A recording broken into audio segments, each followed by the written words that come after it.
Dati, hindi ako naniniwala sa sinasabi ng matatanda. Pero ngayon, ako na yung nagsasabi, totoo pala. Makinig ka. Nung bata tayo, akala natin OA lang sila. Sabi nila, mag-ipon ka, piliin mong mabuti yung mga kasama mo. Hindi lahat ng mahal mo para sa'yo. Parang paulit-ulit lang, parang nakakasawang pakinggan.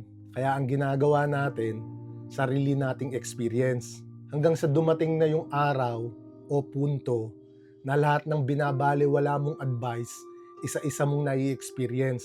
At doon mo marirealize, pinoprotektahan ka lang pala nila sa sakit na dinaanan nila. Pero syempre, matigas ang ulo natin eh.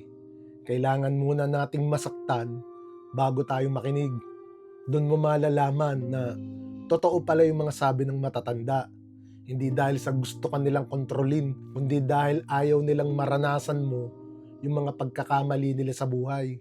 Pero minsan, late na nating naiintindihan.